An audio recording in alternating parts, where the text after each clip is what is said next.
तो ना कि इस बार सीबीएसई में कुछ नया होने वाला है। तुम्हें पता है पिछले साल भी कॉम्पिटेंसी बेस्ड क्वेश्चन आए थे। इस बार कुछ और ज़्यादा कॉम्पिटेंसी बेस्ड क्वेश्चन आने वाले हैं और सीबीएसई ने आपको आसानी रहे इसके लिए एक बुक जारी की है। ठीक है, ये एक हैंडबुक है जो सीबीएसई ने जारी की है, सारे सब्जेक्ट्स में जारी की गई है। तो यहाँ पर कॉम्पिटेंसी बेस्ड क्वेश्चन दिए गए हैं। ये आप चाहो तो सीबीएसई की साइट पर जा कर के देख सकते हो, वहाँ से ले सकते हो। और आपको समझना है स्पेशली तो आप ये वीडियो देख सकते हो। इस वीडियो में आपको सारे क्वेश्चन मिलेंगे। इस वीडियो में नहीं, मतलब एक सीरीज़ मिलेगी आपको जिसमें कि ये क्वेश्चंस मिलेंगे। कुछ मैं क्वेश्चंस अलग भी दूंगी और कुछ क्वेश्चंस जैसे 4-6 क्वेश्चंस का एक कॉम्बिनेशन करके भी वीडियो बनाऊंगी। तो वो आप हमारे अचीवर्स एकेडमी पर जा कर के देख सकते हो। और किस तरह से आपको कुछ और भी कंटेंट चाहिए वो भी आप बता सकते हो कमेंट में जा कर के। तो चलते हैं, शुरू करते हैं इसको। Hi everyone, welcome to achievers academy. तो जैसा कि तुम सब जानते हो, जैसा कि मैंने कहा कि ये क्वेश्चन दिए गए हैंडबुक में, तो यहाँ पर चैप्टर्स स्टार्ट किए आपके एसिड बेसिस सॉल्ट से, और सेकंड चैप्टर आपका दे दिया कार्बन कंपाउंड, फिर थर्ड केमिकल रिएक्शन, और इस तरह से करते करते यहाँ पर ये कंट्रोल एंड कोऑर्डिनेशन के क्वेश्चन है, इलेक्ट्रिसिटी के, heredity and evolution, human eye and colourful world, then life processes, metal non metal, our environment, period classification, reflection, diffraction, reproduction, sources of energy, chemical substances, nature and behaviour, world of living, nature phenomena. तो सारे ही chapters के यहाँ पर questions दिए हुए हैं। ठीक है, effects of current and natural resource. तो देखो पहला क्वेश्चन यहाँ पर क्या दिया, मल्टीपल चॉइस क्वेश्चन दिया हुआ है, ये एसिड बेसिस चैप्टर से है। पहला क्वेश्चन है, हाइड्रेंजिया प्लांट्स डेवलप ब्लू और pink flowers.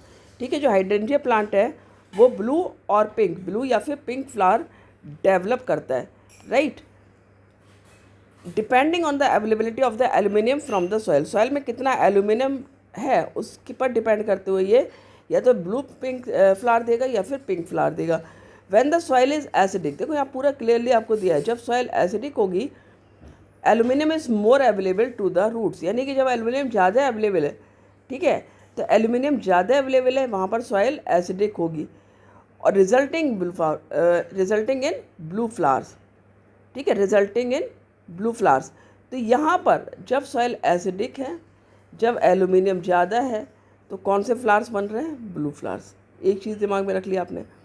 When the soil is alkaline, यानी कि जो अवेलेबिलिटी ऑफ एल्यूमिनियम है वो डिक्रीजेस, यहाँ पर सॉइल एल्कलाइन कब हुई है, जबकि एल्यूमिनियम कम है वहाँ पर, तब उसका रिजल्ट है पिंक फ्लावर्स। ठीक हो गया, समझ में आ गया इतना कि देखो जब सॉइल आपकी एसिडिक हो रही है, ठीक है, एसिडिक कब हो रही है, जब एल्यूमिनियम इज मोर। ठीक है, एल्यूमिनियम इज मोर, तब सॉइल एसिडिक है, और इसका रिजल्ट क्या है, रिजल्टिंग ब्लू फ्लावर। कौन से फ्लावर बन रहे हैं यहाँ पर, ब्लू कलर फ्लावर, राइट। दूसरा क्या है, जब सॉइल एसिडिक है, जब सॉइल एसिडिक हो रही है, एल्कलाइन हो रही है, एल्कलाइन कब होगी, जबकि वहाँ पर एल्यूमिनियम की मात्रा जो है वो कम हो गई है। और यहाँ पर क्या है आपका, कौन से फ्लावर्स होंगे, पिंक फ्लावर्स, राइट। तो समझ में आ गया ना, एल्कलाइन का मतलब पिंक फ्लावर, एसिडिक का मतलब ब्लू फ्लावर। एसिडिक का मतलब aluminium is more in quantity in the soil, and alkaline का मतलब aluminium is less in quantity in the soil.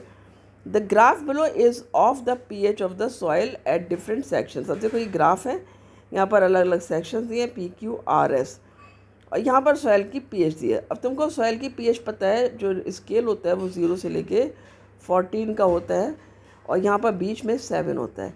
ठीक है, इस तरफ होता है आपका एसिडिक नेचर, और इस तरफ होता है पीएच में आपका एल्कलाइन नेचर। ठीक है, 14 is the most acidic, most alkaline, 14 मतलब मोस्ट एल्कलाइन, और एल्कलाइनिटी जो है वो डिक्रीज़ होगी। एल्कलाइनिटी इधर इंक्रीज़ हो रही है जब हम 7 से लेकर के 14 पर जा रहे हैं, और एसिडिक नेचर जब हम 7 से उल्टा चल रहे हैं, 0 पर जा रहे हैं, तब ये इंक्रीज़ कर रहा है। ठीक है, इस डायरेक्शन में इंक्रीज़ कर रहा है, और एल्कलाइन नेचर 7 से इस डायरेक्शन में इंक्रीज़ कर रहा है। और जो 0 से 7 जब बढ़ेंगे तो एसिडिक नेचर डिक्रीज़ करेगा, और एल्कलाइन नेचर जब हम 14 से 7 की तरफ जाएंगे तब ये डिक्रीज़ करेगा। आई बात समझ में, क्लियर हुआ, ठीक है। तो यहाँ पर ये आपको ग्राफ दिया हुआ है। अब आपसे पूछा क्या है यहाँ पे, आपसे पूछा in which section of the field will the flowers on all the hydrangea plants deficiently be blue in colour. ठीक है, यहाँ पर किस सेक्शन में जो फ्लावर्स होंगे वो आपके किस कलर के होंगे, ब्लू कलर के होंगे। And in which section will the flowers on all the hydrangea plants definitely be the pink. ठीक है, डेफिनेटली पिंक कहाँ पर होंगे, जब एल्कलाइन नेचर है, और जब एसिडिक नेचर है तब वो डेफिनेटली क्या होंगे, आपके ब्लू होंगे, राइट। अब यहाँ पर दिया हुआ है आपको ऑप्शंस, ऑप्शंस में दिया है डब्लू। ठीक है, डब्लू कहाँ पर दिया है आपका, डब्लू का मतलब दिया है यहाँ पर ऑप्शन में section P and Q, P and Q blue flowers and R and S pink flower. देखो पी एंड क्यू हम यदि कहें तो क्यू कहाँ पर आ रहा है ये देख लो तुम, पी आ रहा है आपका, हम सबको देख लेते हैं यहाँ पर, पी आ रहा है हमारा लगभग 3 के आसपास। ठीक है, और जो क्यू है वो आ रहा है हमारा लगभग 7 के आसपास। फिर आर आ रहा है हमका लगभग 12 के आसपास, और एस आ रहा है अगेन हमारा 7 और 8 के बीच में। तो यानी कि ये दोनों जो हैं उतना ज़्यादा इफ़ेक्टिवली हमको पिंक और ब्लू फ्लावर्स नहीं देंगे। क्यों, क्योंकि यहाँ पर जो है वेरी लेस एसिडिक है, यानी कि टुवर्ड्स न्यूट्रल ही है हमारे सॉइल। क्यों जो है लगभग आप देखो, यदि हम मिडिल पॉइंट देखें तो ये हो जाएगा, तो ये लगभग मिडिल के पास ही में है ना, तो यहाँ पर हमें ब्लू फ्लावर्स नहीं मिलेंगे उतना। और एस का भी ज़रूरी नहीं है कि हमको पिंक दे, क्योंकि ये भी हमारा एल्कलाइन नहीं है उतना ज़्यादा, बहुत ही लेस एल्कलाइन है नेचर में। तो हमारा फर्स्ट ऑप्शन ये रॉन्ग हो जाता है। जो हमारा एक्स ऑप्शन है section R S and S give the blue flower, तो ये तो बिल्कुल ही नहीं है, और तो वैसे भी हमको पिंक फ्लावर देने वाला है, एल्कलाइन है, तो ये भी गलत है। फिर P Q and S will give the blue flower, ये भी गलत है, क्योंकि जो एस है वो टुवर्ड्स एल्कलाइन जा रहा है अब, राइट। तो हमारा ऑप्शन कौन सा करेक्ट हो जाता है यहाँ पर, Z section P and section R. यहाँ पर देखो सेक्शन पी है ये प्योरली एसिडिक है, ठीक है, ये एसिडिक है सेक्शन पी, और हमारा सेक्शन आर प्योरली हमारा एल्कलाइन है, ये प्योरली हमारा क्या है, एल्कलाइन है। तो यहाँ पर हमारा कौन से फ्लावर होंगे, मोस्टली ब्लू फ्लावर्स होंगे, यहाँ पर मोस्टली हमारे कौन से फ्लावर्स होंगे, पिंक फ्लावर्स होंगे। तो इस तरह से हमारा ये आंसर यहाँ पर करेक्ट हो जाता है, ऑप्शन जेड हमारा करेक्ट है, जो कि डी ऑप्शन यहाँ पर दिया है। ठीक है, तो इस तरह से हमको क्वेश्चन करना है, पहला क्वेश्चन हमारा यहाँ पर हो जाता है। अब यहाँ पर कुछ सब्जेक्टिव क्वेश्चन भी करने हैं। ठीक है, क्वेश्चन नंबर 2 यदि हम देखेंगे, क्वेश्चन 2 करते हैं, an excess of carbon dioxide gas is bubbled through lime water. जब कार्बन डाइऑक्साइड गैस को लाइम वाटर में पास किया जाता है तो आपको पता है कि लाइम वाटर कलर क्या होता है, मिल्की हो जाता है, राइट। यहाँ पर लाइम वाटर मिल्की कलर का हो जाता है क्योंकि एक इनसॉल्युबल सॉल्ट बनता है। क्वेश्चन आपसे पूछा है, will the pH of lime water change, क्या लाइम वाटर की जो पीएच है वो चेंज होगी, if yes how, explain your answer. यदि ऐसा है तो क्यों होगी चेंज, और अपना आंसर को आपको एक्सप्लेन भी करना है। यहाँ पर देखो, यहाँ पर क्या है, जो कार्बन डाइऑक्साइड गैस है ये कैसी गैस है, कार्बन डाइऑक्साइड गैस जो एक नॉन मेटेलिक ऑक्साइड की गैस है। ठीक है, ये एक कार्बन क्या है, एक नॉन मेटल है, ठीक है, और ये क्या है आपकी नॉन मेटेलिक ऑक्साइड है। नॉन मेटेलिक ऑक्साइड कैसे होते हैं नेचर में, एसिडिक होते हैं नेचर में, राइट। और लाइम वाटर की यदि मैं बात करती हूँ तो लाइम वाटर की आपका वो आपका है, आपका बेसिक है नेचर में, एल्कलाइन है, राइट। तो यहाँ पर पूछा है कि क्या पीएच लाइम वाटर की चेंज होगी, यस, पीएच लाइम वाटर की चेंज होगी। क्यों चेंज होगी, क्योंकि ये लाइम वाटर बेसिक था, अब ये एसिड हो गया, एसिड हमने डाल दिया जो कि कार्बन डाइऑक्साइड को हमने पास किया है, तो ये चेंज होगी। और कैसे चेंज होगी, ये डिक्रीज़ करेगी। ठीक है, जो इसकी पीएच है वो क्या करेगी, आपकी डिक्रीज़ करेगी, राइट। क्यों, क्योंकि अब ये एसिडिक की तरफ जाएगी ना थोड़ा सा, तो उतना बेसिक नहीं रहेगा लाइम वाटर, तो ये नीचे जाएगी, राइट। तो एक तो ये हो गया आपका कि जब कार्बन डाइऑक्साइड गैस हमने पास की तो कार्बन डाइऑक्साइड गैस एसिडिक है, और उस वजह से जो लाइम वाटर है वो बेसिक है नेचर में, तो पहले तो वो न्यूट्रलाइज करेगा उसको, राइट। पहले तो कार्बन डाइऑक्साइड और लाइम वाटर जब मिलेंगे तो एक न्यूट्रल पे आ जाएंगे दोनों, उसके बाद फिर और कार्बन डाइऑक्साइड ऐड होने पर क्या होगा, फिर डिक्रीज़ करेगा, राइट। पहले न्यूट्रल होगा और फिर डिक्रीज़ करेगा। और दूसरा कारण इसका क्या है, देखो एक और भी कारण है, क्या है, जब आपने लाइम वाटर में कार्बन डाइऑक्साइड को पास किया तो लाइम वाटर का जो फार्मूला होता है वो क्या होता है, CaOH होल ट्वाइस, ये लाइम वाटर का फार्मूला है। इसमें हमने कार्बन डाइऑक्साइड को जब पास किया तो हमारा बनता क्या है, CaCO3 बनता है और वाटर बनता है, H2O बन जाता है। तो ये जो CaCO3 बना है यानी कि कैल्शियम कार्बोनेट बना है, ये बेसिक है पर ये लेस बेसिक है, यानी कि लेस एल्कलाइन है नेचर में than that of the lime water. तो यहाँ पर भी यही है कि उसकी pH तो डिक्रीज़ होनी है। यदि हमने उसमें कुछ ऐसा सब्सटेंस, अभी लाइम वाटर था जो कि मोर बेसिक था, ये मोर बेसिक है, मोर एल्कलाइन है, ठीक है, और ये लेस एल्कलाइन है। तो जब मोर एल्कलाइन में हमने कार्बन डाइऑक्साइड जो कि एक एसिडिक नेचर वाली गैस को डाला है, तो जो सब्सटेंस बना, जो कि कंपाउंड बना, वो क्या बना, हमारा कैल्शियम कार्बोनेट बना है। और कैल्शियम कार्बोनेट भी लेस एल्कलाइन है। उसके अलावा जब हमने और ज़्यादा कार्बन डाइऑक्साइड गैस पास की तब क्या बना हमारा, इसी में इस सॉल्यूशन में फिर हमने जब कार्बन डाइऑक्साइड गैस पास की, ठीक है, ये जो सॉल्यूशन बना हमारा, इसमें हमने कार्बन डाइऑक्साइड को और ऐड कर दिया तो हमारा क्या बनेगा यहाँ पर, CaHCO3 का होल ट्वाइस, ये बनता है, जो कि होता है कैल्शियम बाइकार्बोनेट और कैल्शियम हाइड्रोजन कार्बोनेट। तो ये जो कैल्शियम हाइड्रोजन कार्बोनेट बना है, ये और भी ज़्यादा लेस बेसिक है नेचर में। ये क्या शो कर रहा है कि जब कार्बन डाइऑक्साइड को हमने एक्सेस में ऐड किया, जो कि एसिडिक है नेचर में, तो उससे pH और ज़्यादा डिक्रीज़ हो गई, क्योंकि लेस एल्कलाइन सब्सटेंस यहाँ पर हमारा फॉर्म हुआ है, ठीक है। Right the balanced chemical equation for the reaction. अब आपको यहाँ पर बैलेंस्ड केमिकल इक्वेशन लिखनी है। मैं यहाँ पर थोड़ा सा नीटली यहाँ पर आपको इक्वेशन लिख देती हूँ, आप इसको लिख लेना, ठीक है। पहले इक्वेशन क्या है यहाँ पर, कैल्शियम हाइड्रोक्साइड, ये इसी क्वेश्चन का मैं आंसर लिख रही हूँ। कैल्शियम हाइड्रोक्साइड है और प्लस कार्बन डाइऑक्साइड ऐड हुआ, क्या बना आपका, कैल्शियम कार्बोनेट और प्लस H2O जो कि वाटर है, ठीक है। ये बी वाले का ऑप्शन आंसर है। और दूसरा, जब कैल्शियम कार्बोनेट और वाटर जो बना था हमारा, उसमें जब हमने यहाँ पर ऐड किया कार्बन डाइऑक्साइड को और भी ज़्यादा, तो हमारा बन गया कैल्शियम हाइड्रोजन कार्बोनेट, राइट। तो ये हमारा यहाँ पर बनता है, जो हमारा रिएक्शन है बैलेंस्ड है नहीं है, देख लेते हैं यहाँ पर। रिएक्शन बैलेंस करने के लिए हमें क्या देखना है, कैल्शियम है 1 1, ठीक हो गया, कार्बन 1 ठीक है, oxygen 2 and 2 4, oxygen 3 and 1 4, hydrogen 2, तो हमारी रिएक्शन ये पूरी की पूरी बैलेंस है। क्लियर हुआ। सेकेंड रिएक्शन को देख लेते हैं आप। कैल्शियम 1 यहाँ भी है, कार्बन 1 and 1 2, कार्बन 2 हो गया यहाँ पर, राइट। क्लियर हुआ। फिर यहाँ पर हमने ऑक्सीजन देखना है 3 और 3 6, 3 2 6, ये ऑक्सीजन भी हमारी बैलेंस्ड है, हाइड्रोजन 2 and 2 बैलेंस है। तो हमारी दोनों रिएक्शंस यहाँ पर क्या हैं, बैलेंस्ड है। तो हमने ये बैलेंस केमिकल इक्वेशन लिख दी है।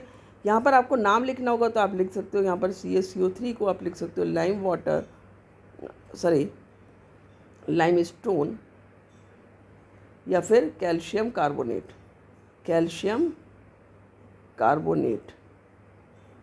और जो कैल्शियम हाइड्रोजन कार्बोनेट है, ये सॉल्युबल होता है, इसलिए यहाँ पर फिर आपका जो मिल्की कलर होता है लाइम वाटर का, वो भी डिसअपियर हो जाता है जब हम सेकंड में, जब हम कार्बन डाइऑक्साइड को एक्सेस में पास करते हैं।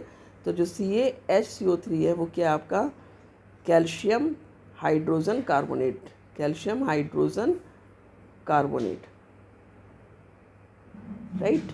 और यहाँ पर जो आपका प्रेसिपिटेट था, जो वाइट कलर का कलर था, मिल्की कलर था, वो डिसअपियर हो जाता है। जबकि जो कैल्शियम कार्बोनेट है, वहाँ पर लाइमस्टोन बना है, तो यहाँ पर लाइमस्टोन बनने की वजह से क्या है, जो कैल्शियम कार्बोनेट में ये आपका मिल्की कलर का दिखता है, क्योंकि ये इनसॉल्युबल होता है। तो ये सब चीज़ें आपको याद रखनी है, ध्यान रखना है। और जो CaOH होल ट्वाइस होता है, ये आपका लाइम वाटर का फॉर्मूला हो गया। आई थिंक बहुत अच्छे से आपने समझ लिया होगा। आंसर कैसे लिखना है वो मैं आपको पूरा इसका आंसर शीट एक बार को आपको दे दूँगी, आप उसमें से आंसर देख सकते हो। और आप इस तरह से यहाँ पर ये आंसर को लिख भी सकते हो। आपको पता है जो pH है लाइम वाटर का, वो डिक्रीज़ कर रहा है, हमने पहले ही देख लिया है क्यों कर रहा है, क्योंकि कार्बन डाइऑक्साइड एसिडिक है। तो यहाँ पर आपको 0.5 और 1 मार्क मिल जाना है इस आंसर का। इसके अलावा आप यहाँ पर जो प्रोडक्ट्स फॉर्म हो रहे हैं, जैसे कि मैंने बताया था आपको, calcium carbonate, calcium hydrogen carbonate, ये बेसिक है, लेकिन जो कैल्शियम हाइड्रोक्साइड है उससे कम बेसिक है, इसलिए यहाँ पर pH डिक्रीज़ कर जाएगी। और साथ ही आप यहाँ पर फार्मूले के साथ में यहाँ पर ये रिएक्शन को बैलेंस भी करोगे और आपको पूरा नंबर यहाँ पर मिल जाना है, ठीक है। तो इस तरह से आपका ये 3 मार्क्स का क्वेश्चन कंप्लीट हो जाएगा। आप आंसर यहाँ से देखकर लिख सकते हो। थर्ड क्वेश्चन है, Tarun takes 500 ml milk each in 2 bowls. 2 bowls उसने लिए हैं P and Q, और उसने जो है उसमें 500 ml मिल्क को ऐड किया है। She adds curd to both the bowls, उसने दोनों बोल्स में कर्ड, दही को भी ऐड किया है। And baking soda only to bowl Q, और बेकिंग सोडा को केवल क्यू में, यानी कि दो बोल हैं, ये एक पी बोल है और ये एक क्यू बोल है, ठीक है। दोनों में उसने यहाँ पर मिल्क ले रखा है, राइट। कितना मिल्क ले रखा है, इसमें भी मिल्क है ये और इसमें भी मिल्क है। अमाउंट क्या है, सेम है, जो कि 500 ml है, राइट। 500 ml यहाँ भी है, 500 ml यहाँ भी है। लेकिन उसने क्या किया, यहाँ पर जो क्यू बोल है इसमें मिल्क के साथ में उसने बेकिंग सोडा भी ऐड करा है। क्या ऐड किया उसने, बेकिंग सोडा, ठीक है। और दही तो दोनों में ऐड किया है, यहाँ पर भी कर्ड ऐड किया है उसने और यहाँ पर भी कर्ड को ऐड किया है। समझ में आया, कर्ड मिल्क यहाँ पर ऐड है, कर्ड मिल्क और बेकिंग सोडा यहाँ पर ऐड है। तो पहले में क्या है, बोल पी में 500 ml मिल्क है और 1 टीस्पून कर्ड है। दूसरे क्यू में मिल्क है, टीस्पून कर्ड है 1 और 1 टीस्पून बेकिंग सोडा भी है। तो यहाँ पर ये बेकिंग सोडा एक एक्सेस में चीज़ डाली है, सॉरी एक्स्ट्रा चीज़ डाली है यहाँ पर। तो यहाँ पर आपको देखना है in which bowl will the milk form into curd faster. देखो दही जमाने के लिए तुमने घर में भी देखा होगा, अपनी मम्मी से पूछना कि वो क्या करते हैं, दूध में सिंपली कर्ड डाल देते हैं, ठीक है। दूध में मिल्क और कर्ड यदि डाल दिया हमने, मिल्क लेते हैं हम, सपोज़ हमने दी एक बोल में, यहाँ पर एक कंटेनर में यहाँ पर ये इतना मिल्क लिया है, तो उसमें 1 स्पून कर्ड डालने से हमारा दही जो है वो जम जाता है। क्या बन जाता है हमारा, इस 1 चम्मच दही को डालने से, और इसको पूरा मिक्स कर देना, अच्छे से स्टर कर देना आपको, और फिर 5-7 घंटे according to the temperature of the atmosphere. यदि ज़्यादा गर्मी है तो 5-6 घंटे में जम जाएगा, अदरवाइज़ ओवरनाइट रखने में जम जाता है ये, ठीक है। और बहुत अच्छा सा कर्ड बन जाता है। तो होता क्या है, हमारे कर्ड में क्या है, लैक्टोबैसिलस एक बैक्टीरिया होता है, और एक तरह से हमने इंसर्ट किया बैक्टीरिया को अपने मिल्क में, और उस बैक्टीरिया ने क्या प्रोड्यूस किया, लैक्टिक एसिड, और इस तरह से हमारा कर्ड जम जाता है। क्या प्रोड्यूस किया, लैक्टिक एसिड। अब देखो यहाँ पर तो मैंने कर्ड था तो लैक्टिक एसिड प्रोड्यूस हो गया और मिल्क जो है वो कर्ड बन गया, जो कि एसिडिक होता है नेचर में। लेकिन यहाँ पर क्या हमने बेकिंग सोडा को ऐड किया है, भाई बेकिंग सोडा क्या है, अल्कलाइन है। अल्कलाइन है तो पहले तो वो क्या होगा, मिल्क का जो लैक्टिक एसिड की फॉर्मेशन है उसको डिले करेगा, क्योंकि अल्कलाइन नेचर कर देगा ना दूध का वो, तो कर्ड अपना रोल उतना अच्छे से नहीं निभा पाएगा उसमें, वहाँ पर कर्ड को जमने में टाइम लग जाएगा यदि उसमें सोडा आपने डाल रखा है, ठीक है। तुमने पहले भी देखा होगा, कभी तुम ऐसा कर सकते हो कि कभी यदि आपका दूध कच्चा रखा रह गया, मीन्स उसको आपने नहीं बॉईल किया, रखा रह गया, यदि आपको अब उसको बॉईल करना है, आपको लग रहा है कि वो फट सकता है, तो आप उसमें क्या करोगे, हल्का सा, जिसको बोलते हैं हम चुटकी भर, ठीक है, a pinch of baking soda डाल दोगे, तो उसमें कर्ड की फॉर्मेशन, या फिर आप कह सकते हो दूध फटेगा नहीं, ठीक है। यही काम कौन करते हैं, जितने आपके जो विलेज से दूध लाते हैं ना कंटेनर्स में भर भर के, वो भी यही काम करते हैं।